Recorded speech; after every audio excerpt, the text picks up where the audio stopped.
tey nag suma gan bi mooy Karfa Sonko mi nga xamante ne Unite Party moom mooy seen campaign and mobilize deputy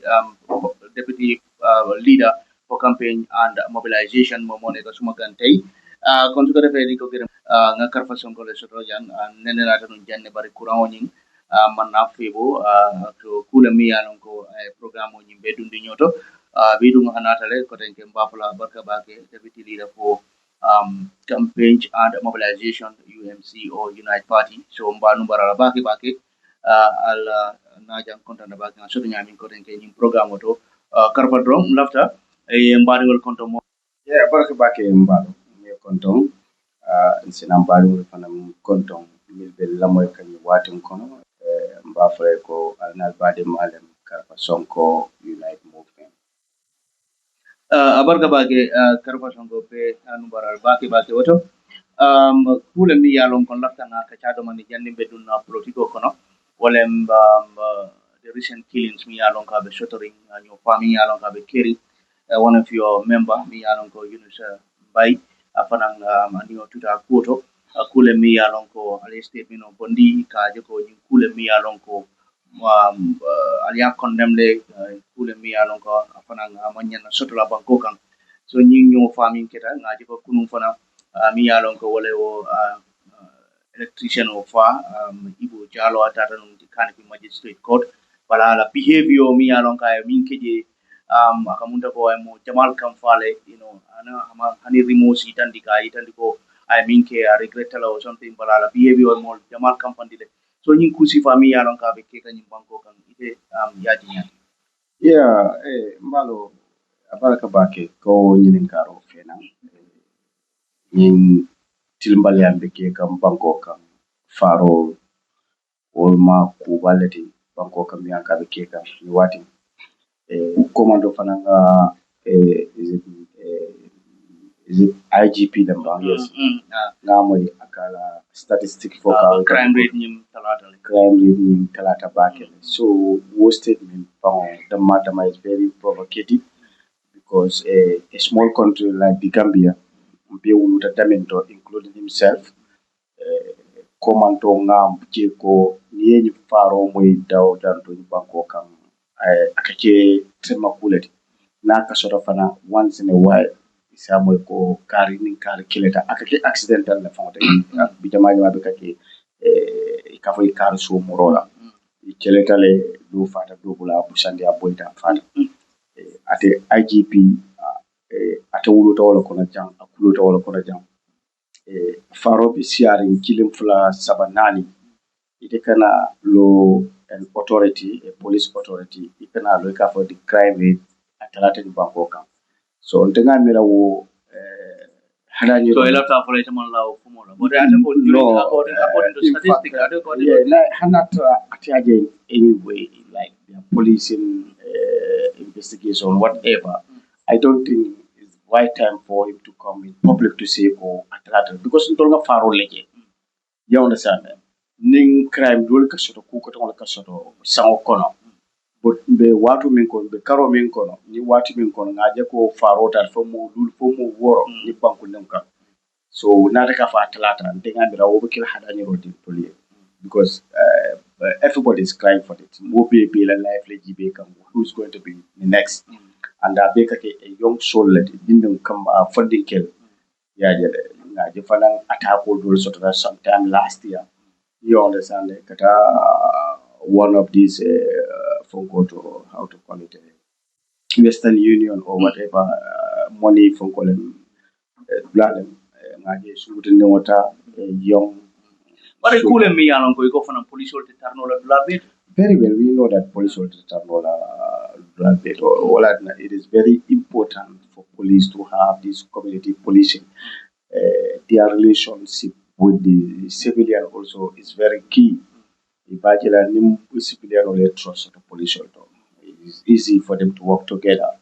But when you use a police against your own citizens, at the end of the day, trust with the enmity that create in the Maltema. We've seen this past years all gone. Hadi amako a small demonstration, didn't know if it student or data picnic like for you to disperse them, you use tear gas against them, which is not, correct. There are certain things where you can use your police, intelligence, how you can, try to control the civilians because you are trained. Civilian or don't man train man was if along. So it tell me to munem solution or The solution is, I think, the police has to do better. Kaje koka the trust and confidence someone welcome. And then for now, the security sector reform, which was the main objective of 2016. Ngajoko government, Barrow and his government failed to implement those things. So Kujama Bekere Miyango is lacking. So I think the government should do better. Kajekoka, more life and the properties in Tanzania, Bangkoka. The police, we have a very, very good police in this country because it all learn for living in Bangkoka. Gambia police, they are very capable. They can do their job, but at least the government should increase the support of the police. Okay, empower them. Kajako yela do work independently. I mean, so no Keta Bangkok is a very small country to control the crime rates of this country. We have one of the best police. I know them. So, but the government failed to support, But, more better in Bangkok, mere security sector, you'll see the police, ikatado kola, it's a more 24 hours, duties la. You struggle even to go back home, fair transport capable problem to go home. So imagine it's very frustrating as a police officer. So ni la do job financially is very poor. So Ghana na asi farkele, kaje they want to fight drug, you know. So yeah, program would where the police officers for you to take bribery, accountable verify you are trying to destroy your entire life because maybe Joto, even being shot at a Jambe Moena, I bribe. Yes, exactly. So you are young police officer, you are taking of you myself for almost 30, 40 years in the local police time retirement. It better be shot you 40 years service and in retirement. So motivated it was sacrifice. It was sacrifice, not. So Gambia also a small country like this, I think it's better for them to empower the Gambia police forces, not only the police force, but the security sector has to be considered seriously. Otherwise, police will be able to call. Sometimes you think of why should I risk? Hani tata you could be criminal attack la. You understand me? You para mo sort of yeah, ibe jaran wala nyadi le follow. You thinking of that. Even if you lose your life, mune be kelela compensation. Mune be delay to the family. You understand? So it's better government of the day should take this security seriously. But the president of the import levy abo start la de kajeko where start fengo fe miyano ko yang import nan ye fen laje miyano ko be kodo min sotla they will use that money to empower the security sector. Also policy miyano ko ako kela maybe September we will start that security levy on imports. Let's see what would happen because the president at the name for Akoni be presidency in the campaign. Ika kumol for me ako itaki so mo ate daman ate level for but now look mo me anko you are serious not only to look for presidency but ibe bankola quarter be lowering to make sure you have a better country the Gambia mamire nyanda tale be kuma kunta fala mole to say no is it this is a government policy no levy I'm not saying for atekela mko yalong atele kumo fono ko komanto ko ni be mansi anyele ika kumo bel for mimba tinela molbe la filela so tumando bada skill kuma sipata because we are in election year where we know he cannot win this election so he knows that very well so for him to see and the belief that he has you can say anything and go away with it as long as ibe vote le la mol bulo si kumol for me ko itake no because atala of nene mo politician so again abo kuma si fal fanam foka let's see what will happen. Akuma Adabake. Unite signing is a political party. Mi yaron ko ya register signing Bangkokang. But Janni registration of a Kela Aliala Congress ke Aliala Mega Rally ke Bufa zone. And now registered Alketa legally registered political party Bangkokang Jam. So I'm being in Kaladron for what is totally itela miro kono ya miro ko UMC for nene be registered bang because there was a time yalla registration or turned down. For umiro nene miro shuttle ka for okay UMC tulma miro nene se register. Mbalo, nene mang mira la kafko UMC de register because ngal loko luwa level lowering IEC. There are requirements. Anybody elect a political party register in this country, you must go through that laws. Kajoko, you will be fulfilled to register your political party. And then for us at Unite Movement, Unite Party, But it was tough for UMC because Ajenu go Very well. area people turned down Ibrahim all the way on the ground. Very well, I So was there. people me along it was tough for am. No, Maybe no. you say me don't go okay. We are you told me Kekang right now. I'm not sure. Nkanale, because simple for Nkonte Ma Mira, the Eastern where Kafko Unite Party, the register. Because ngane ko luwa la bijemian ko fue wolle fulfill to register your political party. Ni aje ngom mira ndengal no ko tol manke moti mira ko ibe sir ne rek yi mira ko you want to register. We are politicians and active politicians for that matter. Mira ko tol be panko kanjenne for barely 30 years doing our political activities in this country. So nintulunga mira ko we want to do it in politics. 100% will do it because we have the capability na experience fanan soto abikela nyawnya nyama ntolungo knowledge ni soto so wala na nene man mira wala sometimes also coming as a politician you may have a skeptic mind that is the political side of it but legal side of it call for ngal no 100% we gonna do it you go hack but ngalon fananko we are politicians and then we know very well ko we coming to win election 2026. Okay, kamunta go light let's have a correct.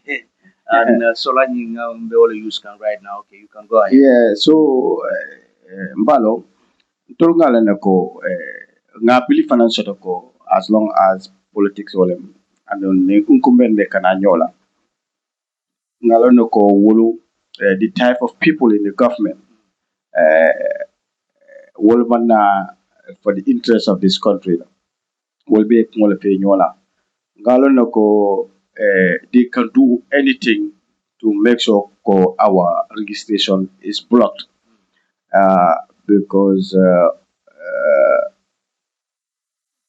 tolan na They can do anything to block our registration. But Molbe meaning ka wolem IC independent institution or exactly it will be influence to mirror and draw all coming for. no, not even me rolling. We know the type of people they are. Is you know, because in example, if sitting la audio in the kite and they go atele diamota molly dolly to block somebody for employment or to sack the person, Bianco it is illegal. Momam Fenchi, Gambian citizen about to okay, in the right way among any wrongdoing. Yes, he can go ala bay or ala block. If Sidinjai can do that to a person, the tribal sentiment based on tribe. So, and the ethical authority level, and we know he's a politician, political abolela, and political position of abolo in the government.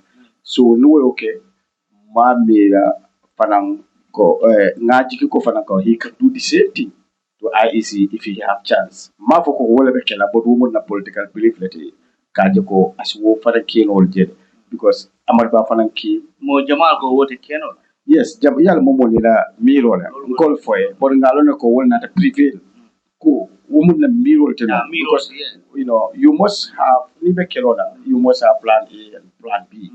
So also bitale drum bare woman nake. it can be possible also because isi more push is very righteous. You can do your effort kajako and improve. You give them certain information and stuff like that. So ni wale obe exhaust wale ajako until we cannot deprive these people from registration because they have fulfilled all the legal requirements to register a political party. So okay, mom, I don't think IEC they parallel to put themselves into that kind of situation. But we are threat to the government. We are threat to any other political party in this country because So muna tina you are a threat to the yes, government and other political party because in any interview those sort of like Allah popularity is a threat to the UDP and the NPP. Because it's like ni go threat means go until we are from a political party. And if you register a political party in this country, nobody is coming from a vacuum. More because Jolon and Santo, Kafko, Njita, and Kana Boka or ka political. More be bank worker, it will attract to bring them to your party and a newly formed political party. And 75% or even 95% of those people are from a political party because it will attract to bring them to your party. And then if we say Kosai, all the political parties now, even they make a comparison with us. We are here less than a year, 6 months, 7 months. But you go for I'll see what Alman told you. So meaning they have fear and they acknowledge our existence and they acknowledge we are not a small political party. Because if you make a comparison, somebody came and sent me a video of who was on meeting and they are meeting. Parallel party leader Gafoko, January September, Molba Lonalgo, UMC is the biggest political party. Munatina, I allow Kumosu you go, okay, by September, UMC became. Yes, because Salila Lebije, Munatina. You party law, there are people in Unite Party. They are veteran politicians. They are great politicians in this country. They knows this country. Coming other political party, people will ask them, Jumale ni party ni form. Mol sota mile party form jam mul ka mul ni ka Jumale abota muntole. Because people don't know them, but they are Gambian and then they feeling they want to form their political party and that is their right. But for us in Unite, you move big Unite kono. Now for Molly along because sitting may all begin. Ole nyalanga. Enen dem ka diamodu. Ani fana ya Molly helon Ibrahim 30 more than 30 years in political kono. Yes, Ibrahim Diva and Kemo Boya and Omatika and all other people Milan Prebe party in kono.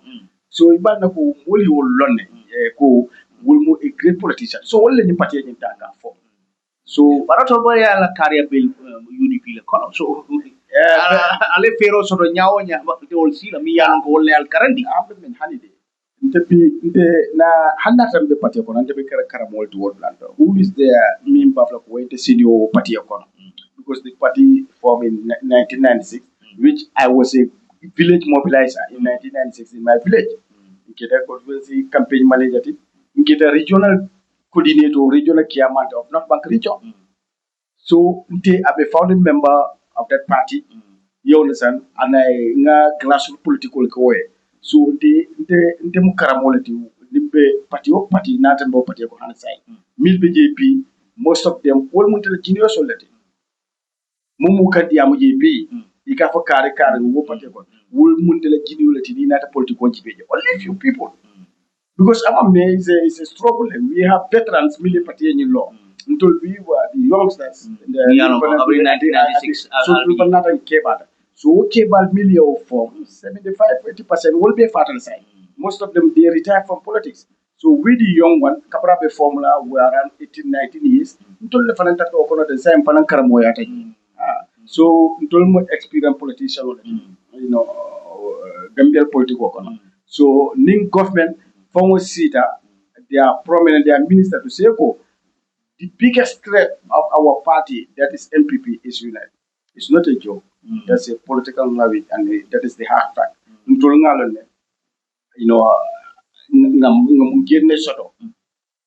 among MPP, among other political parties in this country. Ale mol mi tay kono. Abecho ni momo ke fongonene ka itandiko tulnga bi ni party one political party le kono. For now, what when you see is there. I do the party leader that's Talib. I mean for that is the hard. I want to mean for Kai Tandiko people realize, and then I think people are beginning to realize something. That is the Unite Party will be the biggest political party in the Gambia in next 2-3 months time. Wo will run because na minke was on sometimes few months ago. That is just a beginning. All munna force. Wara iko allow crowd, yalong crowd buka karte ni crowd gada. Wama itandi la ko ni karte fighter ibe ganyela because crowd drum doesn't determine the strength of a party because it's like model sinano di mi along go nata jubero damanda. Ye wala tisaro lo soto they came and then kule mi along go amanki yardstick mi along ko isa mezono in a popularity be nyadi. Those are the weak politicians because they cannot call a meeting. But any political party, if you want to gauge yourself, you want to measure your popularity, you understand, you call a meeting, a rally. Is there like kaitan ko ye momo kumani wonati dampola ube konore wo is about to support you. You understand, is there to listen. Don't find be sinano mi along ko la party do bari bina jubero la wala wala na di something like that. Ajama bal fa man na no ya wol fa be la party ko because some people modul sort of party political ko milan ko it is not their hobby or their lifestyle to go and attend a political meeting. But they can even use silence majority. No, not silent. No, I'm not saying. I'm don't put be me ala bukata meeting bukata my itandimbe party to bari. I'll tell you politics in this country because for barely 30 years in Beji, they become monkey can be a political corner. And not have a man to say I'm going outside from this country. Maybe 2 weeks or 1 week away. 1996 Canada. And very active in party politics here. Ninga min for a Gambian la political control. Nko model be panko kanja million anko. They can even give you hundreds of thousands of dollars to support you, but they will never attend your meeting. But if you offer them for it, financially, even moral, they will give you people to mobilize your support base. They give you money for you to do anything, but it is a meeting blood. Yellow monkey silence majority. Will be a party and we'll see at the back. The module sort of what time of I try to convince them what time when not a Sanjama. I found a whole lot of young boys million uncle what time on even a party on UDP. But if you can cut it from five, they are not attending the meeting. So Kapinte Sound 2010 in Sanjama, you can Nika Kacha, so near Ninka, why you don't vote? You're a reasonable for you, well, you in the 5 and idea fa o ma fa ya jame is going to win kai ko den altul le kantul boydi you understand because momo ka fa ya jame wo fanam bi ka fa ko hanni manta ya jame be winna kai luwol fa ne o ke dem ya jame is not going to win so ya jame la political language I may use is very effective because that deprive you guys from not vote for your party but if you vote it will count. You understand? Nkai to la party Minnesota, UDP Minnesota, one multimedia fight. Nkai but one kate for nga master list. Even some of the boys and people me only interact in party politics. I found out they don't vote. So I convinced them to vote. Do beje nga mituno soto no so Serakunda, say dem mo gara soto. Serakunda je gara soto. Nkai ngarali soto je, about 6 or 7 of them. So I gave them fair. Then tomorrow week. So the following day, Meki Imanta, the Borta Manana. After 1 to 2 days in Atana. You understand? So they apologize. But after the Gal California you remember Kabri Koro dinner. That was the first time for the Purgata rally, which we don't have feeling. But saying that you meet no shut down and UDP, they go. ikatale. You know, so saying they are very deep into politics. Yeah. Saying they are UDP, Intebe Unite. So you can see, you can find a barrier and someone debate. Yes, exactly. So yeah, so but nunto they were not like that. You know, among politics in but you know, if you can fight, they are not going because any political activities attend. So what's Seattle? But unite as a party. To party me be gentle moment so they are from whatever. For maybe this new voter registration on Minnesota, which we play our role, Kajuka young people that can register to be part of the Unite Party. We see at the back of the but But Jamal Koye Ali UDP le ma back because most of these executive members me are on bari other parties ke mo come like executive members or ke boy la party kono canal UMC unless maybe Abdullah Boja me along at least recently Tata la party to Sipa. But other political parties makamunta ko min ka boji amansi abaki. Yalong wo keta political tsunami where when we resign, many people follow us to declare their resignation. But after Sitale, I think it's better we stop this. In the Momo resign, announce, you know, politically, we change our strategy. So there are a whole lot of people, they resign from different political parties to join us. Male names will announce. You understand that because this is politics.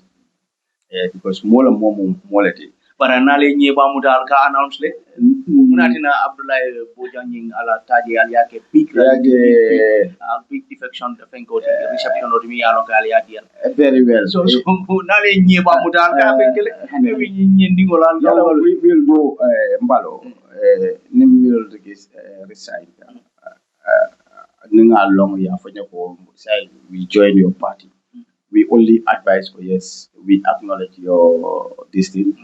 You understand? So we keep working, and then at that grassroots level, I think it's better you engage at the grassroots level in either Mole Kachara. You convince a lot of people, to come and join your party, because sometimes also, if you resign, it may be Karafale Nata, but where's the background of Karafa? So I must do that consultation, to intensify my campaign on the grassroots. So Ablai is a great politician and he's a big politician. So Ablai Tate Noda. You understand? Because Akatara sus commenting commentator mate political commentator Akatara one of the panels so Kelfato. So basically either ITA announce, IMA announce, it will be known to public or yes, B Kunun Akadiamo Minke at his platform. Why is he not talking like that? And already nata na party econo. We've been to Markwell saying at our platform to sell our party agenda than to say go in Mbatama. What is not good for us because at all okay no nyadi la ya boni not alliance. Okay no nyadi. Yala momo ibe to la party, then structure GB and in the Tarambulo, it really attract a lot of young people, and also the young intellectuals. Because Ibalna is Unite is the solution. More can be for to change this government. The leadership of Unite are capable, especially our candidate, Lord Mayor Tali. If any candidate member Bangkok to look for presidency, may have found test at the leadership side, that is Tali at the local government as a mayor for 10 years, also the commission, Yakele Kagibe, Ala Maraloto, found out is a very clean somebody. No, there's a report, me and financial irregularities. What kind of financial irregularities? I can bring the report if not for me alonko. Financial irregularities me alonko aketa KMC. Mayor Taliban said it's responsible for those financial irregularities. Me alonko unauthorized expenditure. Me alonko ya kije. Kule me alonko. He's responsible for all those things. Let me find out. Let's go on. I'll check the report. Mafuntindi Lanane, because even the standard newspaper is there, the report is there, Mialam. Mbalo ntenga mingi mimbeje wala the administrative labs yala ko yo report indi but kafko atele nyenta outa No, ima for ateli inta, but expenditure Mialam ko there's no supporting documents Mialam ko ani wala nyanta tala. but ngwe mata to me personally No, kafatele. but they said he's responsible because he's the leader. Yes, He's the one responsible. yeah, you can Ni te dula nyaton kaya, ni tinyaro kete je, you are responsible. Okay, that's it. Wala kita. be a ritle me wala fonko to me sate most of the probably administrative labs yanko aketaji financially and other things. You have a CEO, Mianko is the CEO of the council. So Ngamira Nimo Iafantes Banko is our leader, that is talent. Miafante. So apply Yulia and apply is a smart guy. It's very straightforward. Tonya Mole, Anaka Diamonya Kenya, yes. Is somebody Mianko at Tonya Ninakala. So he feel yes. And the Ngamira Cabrana Tefana, ala statement are it Molia, Jelia, Moifana, I original form. So that shows go to the party is growing and definitely is the lot of people sort of media they coming to join the party. Okay, ngaje ko Mujawan ko came it's a political battleground for UDP and UM or Unite Party because it's like Alameo is a mayor of KMC and the UDP mobile symbol on came Uncle Faran Sonko regional chairman Ole BJ. The last time I in guy ko UM ibar ko to sinkan ne KM ako man soto. Jandi obe kwela for election o na. Ako UDP man jija KM. So Yeah, rete be muna follow ko to. Fala mung kotole. Balngana ko politiko. If you want to help yourself, mimula problem with afford. Even publicly, yeah, and Jana is our weekend site, so that you can work towards that. But if Nike Fawanene, this is politics. Fala knows very well go Atapota Jews Wandamento. Atamanke only Fala the Mimo UDP. There are people will matter from a backbone in Joshua Mavo and KMC. But Atafan get them to follow the Kiamano. Jumala Matela backbone of UDPD and that area. About Adamento. By 95% of those people are with the Unite Movement. So where Ateboradam in Joshua, you understand? Atela to the two or the three two councillors, the baby Unite. You understand? So I left for the JG Jatan. Yeah, not either IFO, media political or Balnapo is just a political language.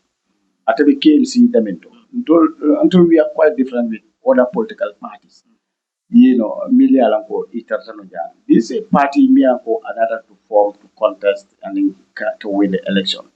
So Milbeji in KMC here, Atialon, you know, if Nimomo Kweko, Butula Rally, we gave back our 22 Jereke, Mafela diaspora Mindila. From Allah Rally Almin Bubazo 22 Gelegele. Me and control that party. We will be back for them to come to Bubazo brand. Low way father. Yeah, they funded in Anata 22. Mafum will do the Mindila. But party Mindila. Party Mindi. Okay.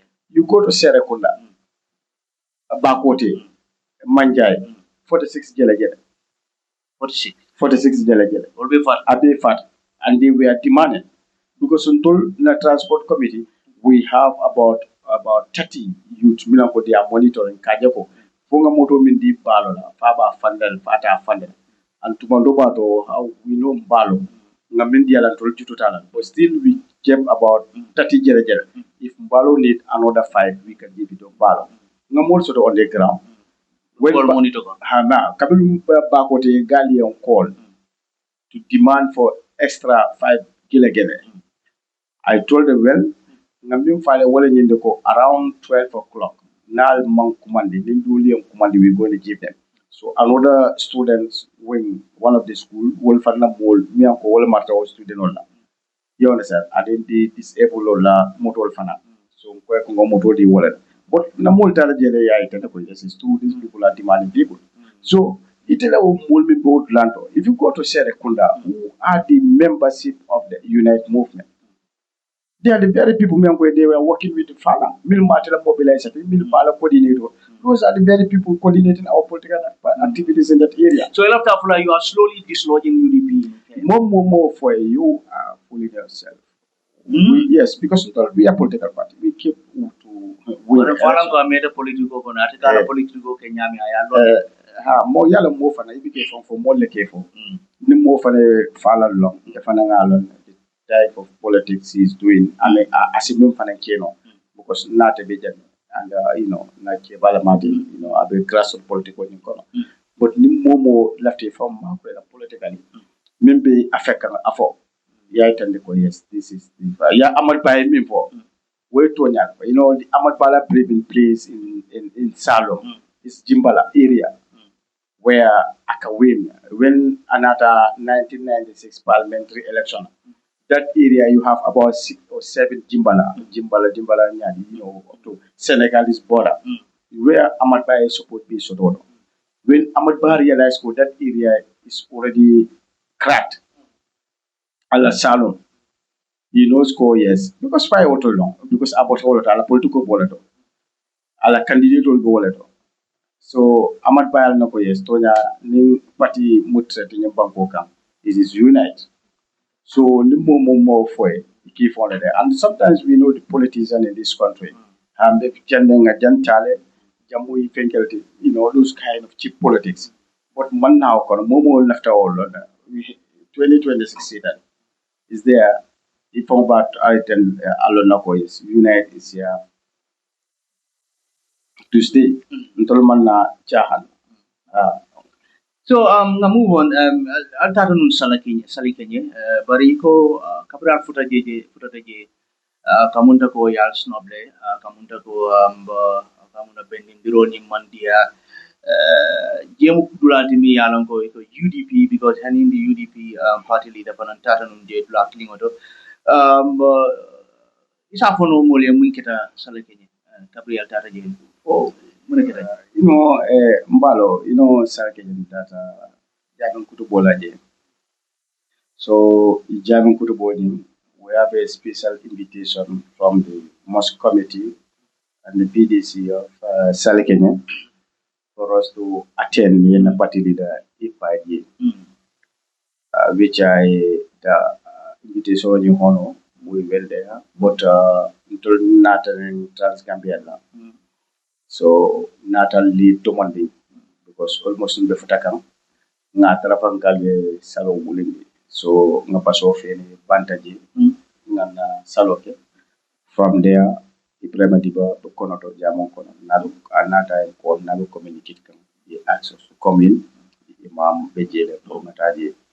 So, but you can see the reception there, which I'm very, very happy because I can see the smile and peace of people of Salakenya. Igual Allah taji mu jamal man kontani. Jamal man kontani. Iko more ni along ko at least the UDP support ni along ko bije. Yala uli mo man kontani mbalo. Ni tre soto mbalo la koto. Iko hey I know mbalo na. Because Jamal ya label as betrayers me along ko be party kono party jampa. Jamal betrayers that was not betrayers. Because here more the party dole kono. If you look at the party that UDP, Uzori Dawo was supporting NCP, all supporter Martin, and then if you look at Chene Saint Jamin, NCP them, NCP, Bemba Tambedu is GPP. You understand? And all other people rebelling on political party to support before 1996 or before UDP. But when the leader of NCP came to say, oh yes, not to revive my party, that is NCP. Most of them refuse to support NCP. They remain as UDP. You understand? So can you call them to betray Sirfu Mustafa Diba, been NCP for years? So still he want to continue, leading his party. And the main loyal supporters are Chemesen, Jami and others, and Dembo Bifos and others. But they refuse to follow Sirfu Diba and they remain in UDP. So can you call them as a betrayal to NCP? And also, if you look at PPP, Fana, which in Falan Sonko is part of PPP, strong support, and all other people in UDP, what time on your corner. So when OJ and others say, oh, yes, we want to revive PPP to make sure PPP is still, because it's the main party here, Polka are standing. Monana Imam Bondi to go and support their party, that is PPP, mediator, give them all chance. But all of Jamalco is different because I am the party low con. Exactly. You don't want to get all the yama. When they say you unite, it's unite because Lual be no Jango time or that is a degree like that force people to come together. But Kabo degree in Bondita for sign the political parties has right to come back again. So I think you can say well, degree Latin and but now as long as degree let's all go back to our various political party that we formed. Debate but you refuse and say now I'm going to stay in the new party that we formed. You understand? So we are politicians and we have right to say yes, party for barely 30 years mental party UDP. So say I have a belief yes now I'm big enough to form my own political party or to choose my own political party that I'm going to support. I think Isa Fonyeno Jarama because he support the ten. So now you can go. Another but you call us all kind of names. Some people even call us dogs. You understand? So Kabentenga Bubakar Sidiki Moy, Gavako Milbe Unite, they are dogs because they left UDP. What of his father? Chemes and Miana Kunabelo NCP for years. I could be a strategy. Sinfully Banata Party law. Now I'm going to, remain as NCP supporter. Man, at a farmer manta NCP, did he betray Sinfully? You understand? So I can't told your dogs. Yalamba follow the at any mistake for strategy because ni momo betray state political because you leave your party for another party. You open the doctor. I think that generalized like momo for the okay, you open the doctor. Political nyanta yes, of course, yes. Really. But exactly. So we are not betrayers. Political you understand? So that is the worst part of it. Me, you understand? More me and they spend their lives and everything, their loyalty. More the right to say, like if you look at Ibrahim Diba, when he was supporting UDP 15 years, Momo BJP, Ikatiamo, UDP la platform or political phone pote. Ibrahim I Minke, UDP, I Minke. There's none of them in Bakila in Bamboka. If none of supporter to give support to the party leader and in respect Horoma, there is nobody me. One thing is there. When Ibrahim Adiba is Saudi Arabia, you Usain Otabo, our party leader, Kabria Adama Paroye by. Ama Ibrahim Adiba paid, but Ibrahim Pilko as a party, the party will an Alpha Memo Usain Otabo. So now by Ibrahim resigned. You understand? Kabri Ibrahim resigned. Atibokar Sidiki Farmer came and Jam. Ama resigned when we ambassador Tijana. But Ibrahim resigned. So you cannot make that comparison. Mummy and ala life in Koke. Nali Miro Fatata, I could okay. You have to respect the person. Who at least afane ala kato kelfosa molka bala jara man jitan sign. You don't have to wo fonko sotola. Because we are Gambians, we have right to form up. But you call us all kind of names, which is not correct. I would never call anybody political tolerance. You understand? Yes, because you are that's important. Because Japan party leader Atlanta, for Jaco, Gambians should reject tribal politics. Very well.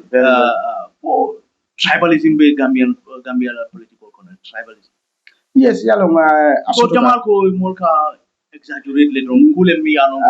yes, asotota yalo tribal politics be kele ni banko kan. But also there are people me anko they are politicians and they need to be very careful of their words it can be for because multi church le kuma kan ani Kenya it's very key, it's very important. You know, ikana was sambana kaje ko karenyol musie minti yo awolenta ni party kabe talaka support ni more support that mean ko they are betrayal to their tribe. That is the worst statement as a Gambian union to be for because I don't believe in tribal politics. I know even tribalism in general because I know where I come from and I know my connection in this country. You understand? Isn't to Kumanelo Fulola, isn't Kumanelo Mandin Kola, a kind of phone call. Because if you see my family line, we are connected. More being connected in Bangkok. So why politics should divide us? Because you want to use politics to divide. You want to use politics to rule. You go hard and see Carnival Soto. I'm going to run. Then you use C agency, which is unacceptable. Until you unite as a party, you will never tolerate it. Anybody, me the tribal Kumulfen and now party kono, you will be expelled from our party. We'll never condone that. So, more politicians in this country, I think the leadership should really try to condemn you distance completely. And most of these people, they are not even living in this country. Il Facebook or in diaspora, which is very bad. And then sometimes they feel that is supporting their party, and it is destroying their party. Atame lang alain ule, bari nga chula ala party leader pana yemi po ako naganya tabe Gambia Transformer to Singapore nga joko iku Mawul Sabali ya response ako mo mi ano gamang KMC transform no obe bangko transform la nyari to Singapore iyo ano kumakangol mi ano ko meta mo na jang politician ma pula Gambia mba kila Singapore ako is a political topic mi ano ko ba focus but mo mi ano gani KMC ama transform no ko bangko transform no Balo yajele there is one individual in this country mi ano ko yaje manuko kafumbiye ko tumbo tia tumbo is the worst pest so far ebi min sotla isi la sama be doku ay dula tia ko na ya tia be ke populate mammo je na balo ko na mem parakanta ya mem futa me mod sabal si yaje le mod sabal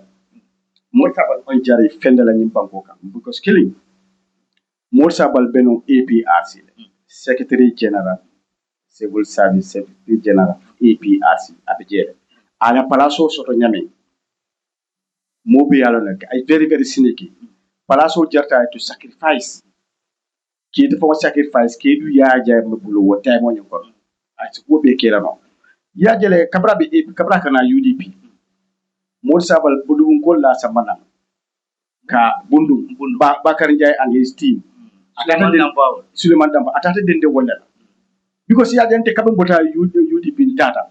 I swear my area I have a whole lot of people me anko ni will be about UDP in data and party they follow me most of the simple person am about APRC and I maraloke APRC because APRC ma accept ya jeme jamano len they compromise with him kabra kana I intending tedi jamme I to let J babatu kam pour ay nana to join the party but anin tedi boy ñol mbelu APRC kabra kana after that ko wultale ala silon ko ka seta tata because to welcome him in UDP ama accept party leader call me I need ka we are steady Lamin Jammeh nka ka be jale baranga mata so jarama Usman on jarama atara so but ma fay ko the reason why we put it because wo ko nyako this man I would never welcome him atari bo aseta ama continue so ate personal hatred the sort of time ite mi ko interfere maralo ke nyimpan ko ka corruption o be mi ko ite ni interest APRC ya ke jam fo commission o e ban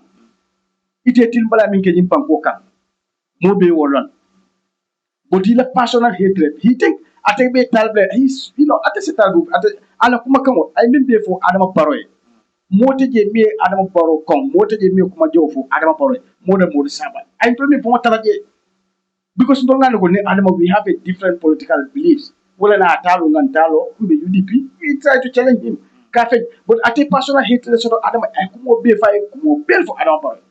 So be no kasi. And the reason why Barrow, I will tell you this.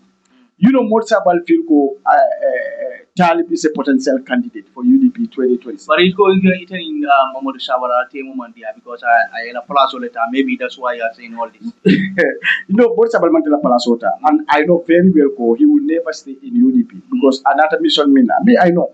Kabra Palazzo Nyenta, na boso do ko be diam ko hey, this man cannot do campaign manager job because it's not his life. Campaign manager, he take a donkey job than manager because more be a siri lorry, you chair in the meeting. Do you think Morsabal will do that? Talbia Tarasiri, Mokotola Tarasiri, Morsabal call. Listen, campaign manager calling. That is your job. Do you think Morsabal are for what I'm yaming? Morsabal have a terror platform. Chair in meeting. Mundo, Akemundo. I don't know. Campaign no, you have never. Morsabal Katarasiri, Malo, very deal. Morsabal Katarasiri, even what I'm on Palazzo Soto. A canal that can move a meeting also. I more call him, come me pendant and he started coming. Then I have been attended until Mokot only are welcome. Well, before Abe Palazzo Tara UDP. That's how he operates. Cabra campaign manager Palazzo Ninta. No boys will come hey. Alabula Ninata, they use him to fight me. But this position at Atanola. Because campaign manager told like a doki job, you'll Qatar in advancing a mitro key and Tolpanaka the last person to make up on the meter blood. Do to more Sabala do cocaine. Calabula from cocaine. He cannot do the job. Cabra started for a few months because he feel Talib has a chance. So we'll have to force out to go away from UDP because he has a personal hatred. You understand? But it's no surprise. Because Momo Motsabala, the Minka Motsabala, I didn't like me in Bangkok. I became Mila or common. I became Mila or Samala. How people will portray it a 5 minutes in Bangkok. Ibe APRC. Kumata caring. When against your own tribe, that tribal sentiment, still now we know more be miracle in their mind. In other words, you got the Barola Momo civil servant to be mang Baro support. I buy. Yeminke APRC. People think we'll get a bull mistake and you repent and you regret that one. Okay, Kule mi alonga kuma at the time of anantigi. Coalition building process lebe caring coalition talking al dabige akamuta ko alman som fendela wolen party led coalition or mi alongo party le banya to kayala bari candidate led al dabige la. In fact atolle ka advocate in coalition building process. Not actually Tuleka. We are part of parties. Advocate okay. Because it's about 14 to how many parties they are supporting. Bari kaitol fundina ko kati capital be kamita party led candidate led. Bari ngaje United Democratic Party fundina na ko woman shot. Itol man kambe won. Ha United come a safo no ko itol mo because momo ni la stand. So I told the Loring candidate led coalition. Naman Kewoti Aldadi. No, coalition building in the proposal. You build up your roadmap. You know what that. So if you want to stick to one kind of you are not flexible. That means you are not serious. So it's going to be consensus. You have to build it, among yourself. And because I'll be so you must listen to majority be la femina Bangkoka to make sure we change the system or the government of this country. I be change no nyadi like majority soltamen ngapula no nga kacha you try to convince them what is your style and why you say this and that and that. That's how coalition of appeal will now. But if you come to say yes, I want this, that means you are not serious. First time in 2016 when GDC came as a newly political party, and then they came and say, okay, in terms of coalition building, in that it will after a party level, which they want their party to lead the coalition. So, which name party that means it will that order. GDC, because they say the party should be then they try many times and fail. So it all they come with defense and they know to determine they're going to win the election. Thank you. GDC la representative. Dr. Male, MPP side. You understand? So it will be not any less than. So we told them how best we can come together. It will be Mula standing all for it. When woman that, it will be not part of the coalition. And they march out and left. So, wala tina ni be ko kono rek ni la side le kana ni non ala say alisi ali kacha what is feasible then ali tambe no to ali okay. I think that is very important as a party. So iko nyin kachale be ke kan wrong at this moment bari genuinely ni moy ko nyin jube ya kamunta ko UMC ni UDP de tarnola coalition killing bari because Allah jer nyale man killing dol ko party led atol ko candidate led so nyimu kulde mi yalo ko it's different kamunta ko campaign to shotla. Yes, because they are through my experience. There are parties where covering start like community PVP. You have NRP, Kabimbe 2016 coalition building. It will an independent led coalition. UDP came up with 3 roadmap. First, party led, Ninga Exos, Molman Songala. Then we also support independent candidates. No, among possible no. We say UDP will never boycott election. We can go alone. So any party military na Lanka. But not independent candidate what time coming from civil society group. We will only back a candidate that who belongs to any political party in this country. This is 2016. That is UDP star. But covering na kachaka na exhaust. Ahmad Ba will time minti wale NRP wale Ahmad Ba can resign from NRP and stand as an independent candidate. You understand? PPP fana wol fana oje nyol fana means so wale nyinde ko independent candidate. Buba Aisane is an independent candidate in National Assembly. So Buba Aisane can be chosen as flag bearer of coalition 2016. Oh magasi ni mo fulo le block. Okay. So kachata. So, but at the end of the day, another Kenya did and go and candidate, an independent candidate. So anybody can look more interested among the party leaders or among the party more interested.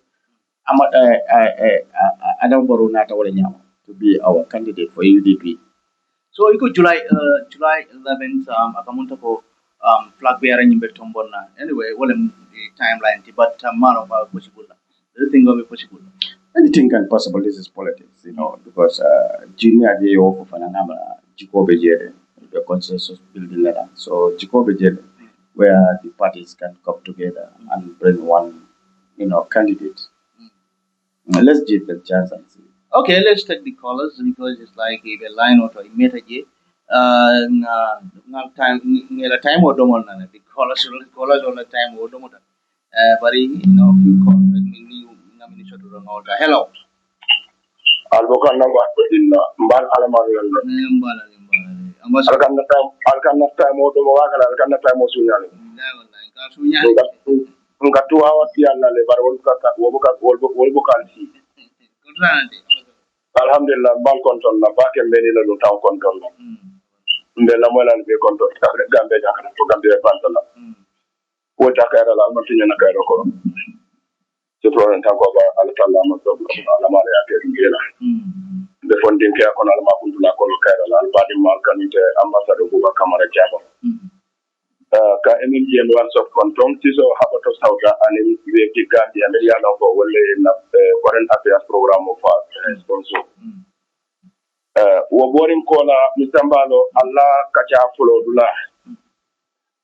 Ndina wala to la ku mo follow dula kacha ko. Akata bala fa balti banko kan.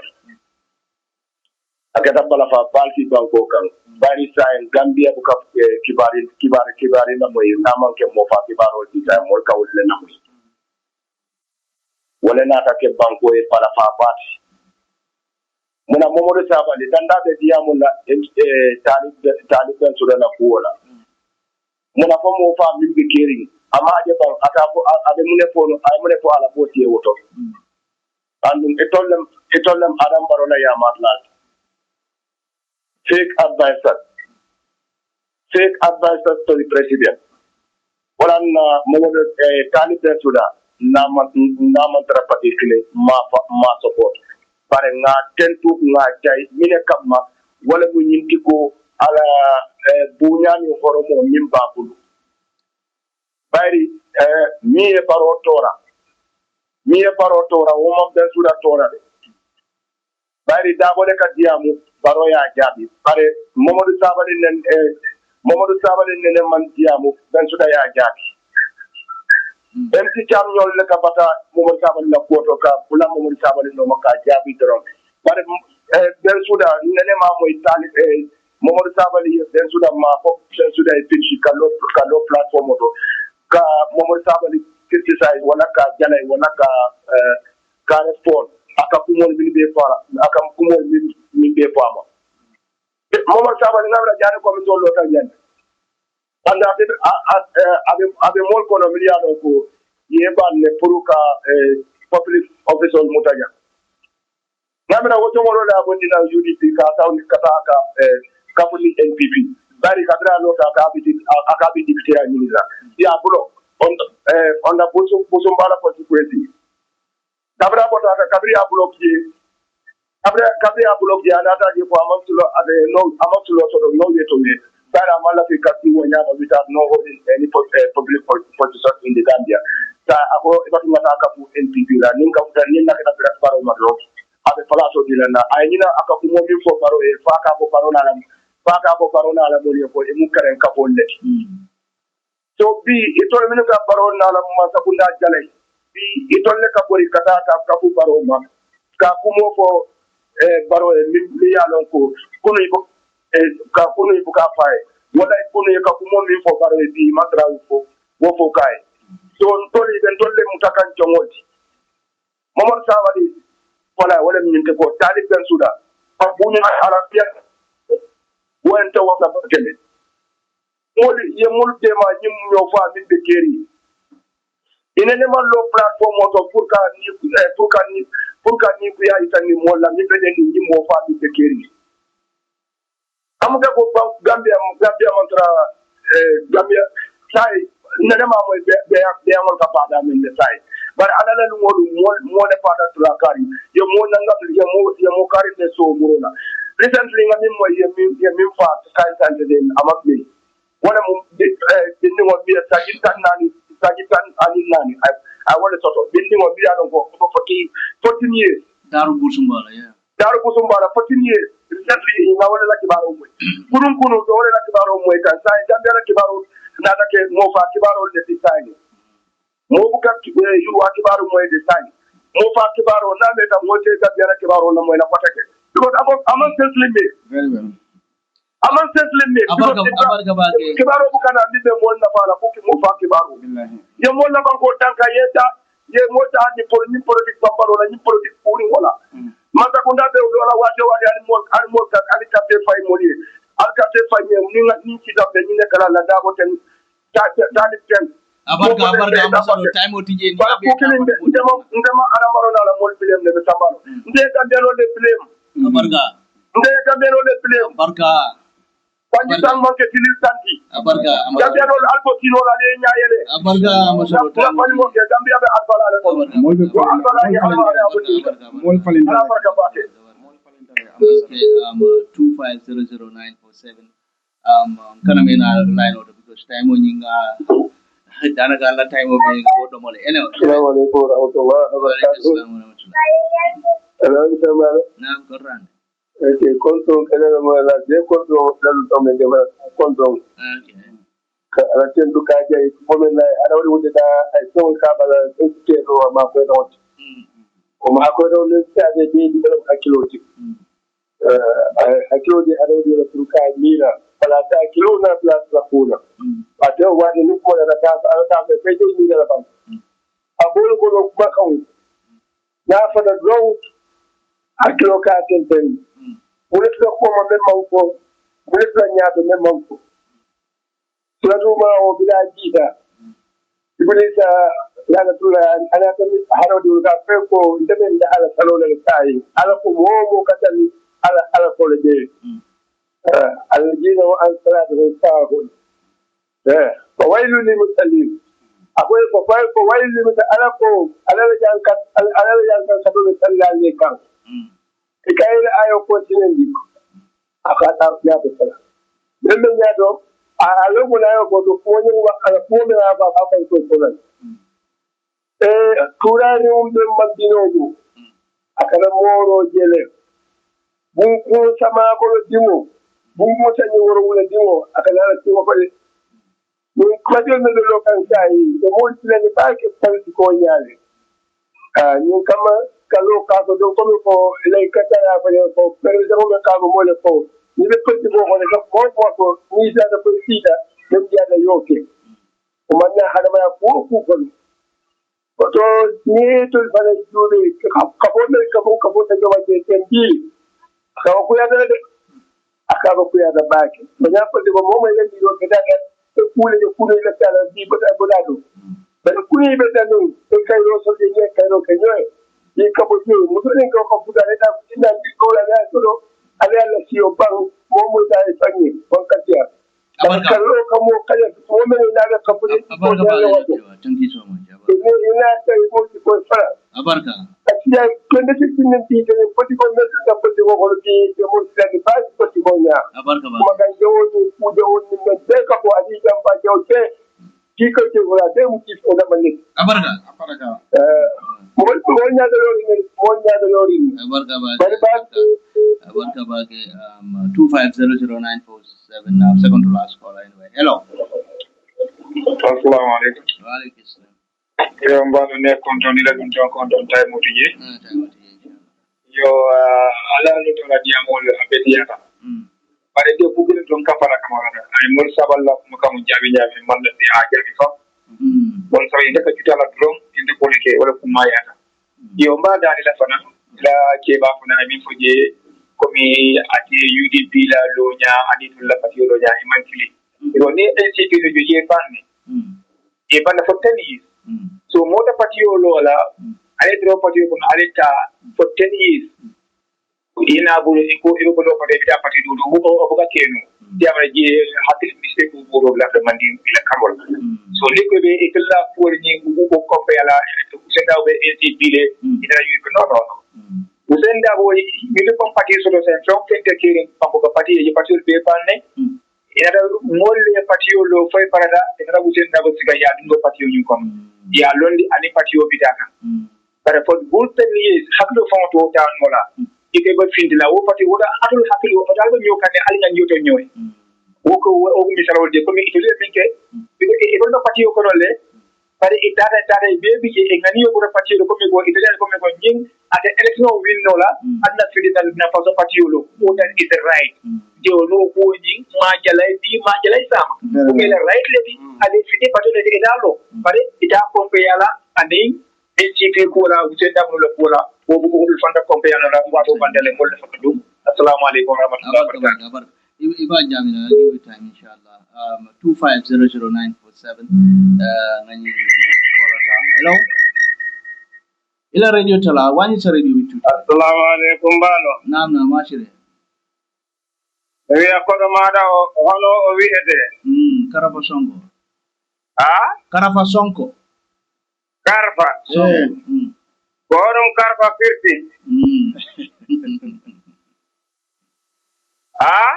joni angu firtu dum rek karfa ko do mo monede mandinga kawdo karfa kamo karfa fenna fo yen karfa del yen karfa menna yen karfa del la yen karfa del ma okay gonda baake na karfo muda wodo medani la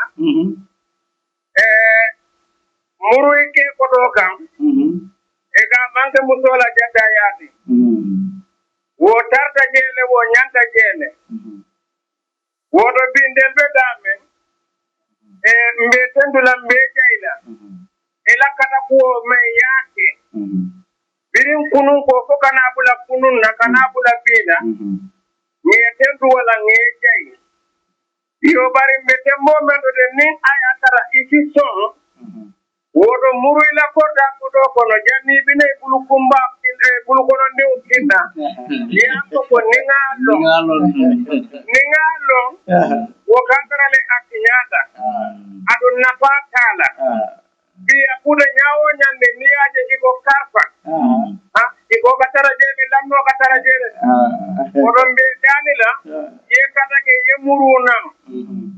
nin kulumo be danna bana be dani la wala abarga ay mu kekende bana di mu jallole li yakadale yo bare bidon kana ke duro yemuruna inshallah abarga time odum bantale bari nga kola kirinta way ke last kola je after kumodi la melo balo namna te fayna mu ne ba barka ba be dan na kukurin da kara fa ni da kala na la fa bari be dum tam ko bari ni be dia la na la tam mo cuma karba ko karba na ya suwa tam mo so na ya man ga tam mo aso ko ka dum ne man din ko la makilin ko e angaro la sabako ne ka Allah mo do man do e koy bon ko ta fa am ma ko ma angaro mo to nya bari ko ko men ban ko la halo kenya kama ida ko ka digi wala de mba la nya ton ko mba jeyla ko kilinga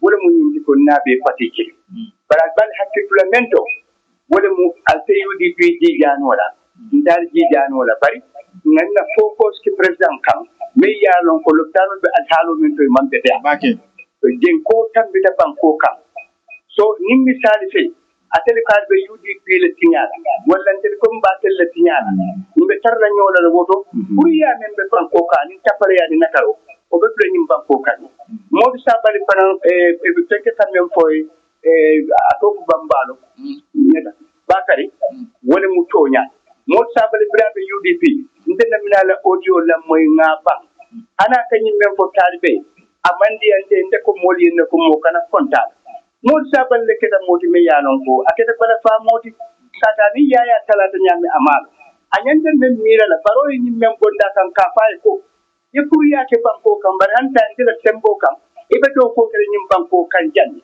amalo wo mu kule me yanon ko mu miro le ka dum baro kale modi mbo gondi la je mo e tapale ya ke nyim banko kan ja ina karo anin karabante ya ibe don ne la julola wala kenen ka fo president ye hakitu ba bari ngaji ki ko yaya jamme abe jele na baro la ka munam na yaya tumi ko mel bi wolle be tama kanja o dun ne silo fita be dembo konton na ba ke dembo sane anin katabul alayya ci de kawru be konton na ba ke ni anala komma muso ba ibrahima nyul na alfaba be konton na ba ke be jayla be tedula alama nyim banko alama dala buluka karfa nyim ten yeso mawli nyanta lola nyine kam ndel man adama konde adama fongale ya fu besirata apan ni silor be ke tanole fi iti tambe le tanki tanga wodo mr president be kanina la koyji ni jita isi même meter la ni tema ye banko ko dundi dalu fon ni nyine tawle ni la mo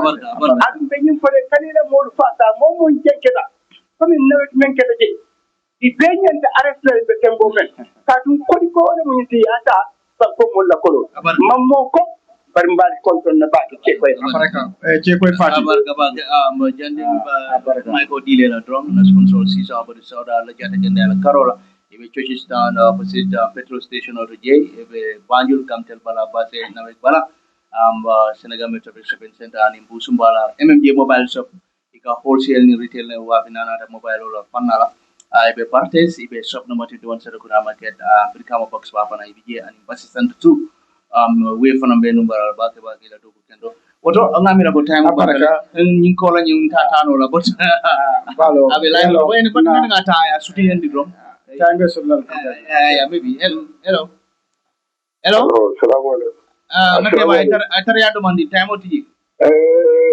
malo nam be ko donna abarga mbera ndum jam ko donna ko kala fa ko ndelo mi sabe ci yalo ngulu jela kunda nga kama so ate londe avocat fa ndeko ay murra la ko da ko ma te ko da men fola ay murra la ko da ko do ay ko da me alo ko nde kar fa do dile ngalo ate ndelo ngalo ndelo ci ngalo na ko ko wato ava ndeko ay murna te ba ko do ngante abarga ba na ke ba tan Mbalo okay it's over mbalo baraka bake ko danta bake nga mo dantal la kuma ko moy yelon comme min fo sanay min fo jam na ke bale mati mo le mi yalon ko a komita bake gambel politiko kono mole mi anon ko abe party min kono mi mo United Democratic Party is a he's a genuine politician and a genuine supporter of the party because ngala kata ko lomba de fana kabari mutafas njaka join nim party leader mo dandandi wala hanyita kana nan ka party leader wala fas njaka join parate keta wo molle timbel nata ka party ni walinje so ngalon ko abe party min kono kanule fana andon defana na kanute fana mati ngala ko mo moyle and definitely speaking ni mo dia moto nya may ni be kukile non kuno kala lafo na hamoy tande ko lafta puro yena morna ninga continue ngana do koke adulta na fanang do nga feel as a politician alim fanang do kuma ke koy fanang nga konto nga tentu nga jey na alfala matin na ke bala fanang matin do kuma mi fo manna ka parti nyama de momo UDP le mo parti dole as a opposition party surtout UDP bukala fi moy kuma fo ama because i lota le ka kelo le ka ka nyimba ko nyita ka transform and wo kelo ko ne bol fana dol fana nata hamodo dana ka je ko dol le sakino bari ni dol metal makino so hamole wati so wota malen difference but ka ko ka party ma kanyi do ma wonte na focus should based on the party mi ko be sir wala NPP adu diaje UDP la ko mo fota jam comme ni ka roketa nyemen nem bota manke ko comme ka bukana da ka dum parti do la ko kono ka o parti ni da ka kajafi mi mun to la problem moti mi mun to la one problem de ka focus min kan wala ka baro bondi and wala mun to la lo account nata to take baro out momo fanan beje ya understand wo mu wala miro na la quality but min kumata be as an opposition party is baro because ngaje ko banko ni petinyale ne bota min kono dictatorship but the more economic crime that will for serious because Bangkok is sinking. So our focus should be on Barrow. So nyile muna low count fana. Yeah, so no FM for jamwana ida tanga jabi I don't know. Me for coming kaje ko coming party ko na momo be nyimpa ko kan no. Ibe party do la ko no wala na nga generalize ko. Modol belum NPP NCP le no.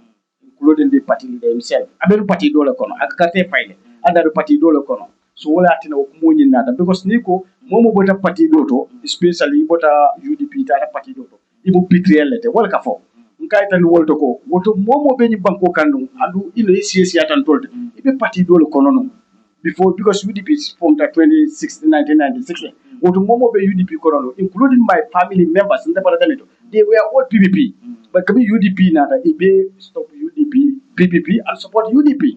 So mo kan wala tek momo be jande be party dole kono inata party dole to support the other political party left o clarification o da malakena so abarka ba ka muto time banta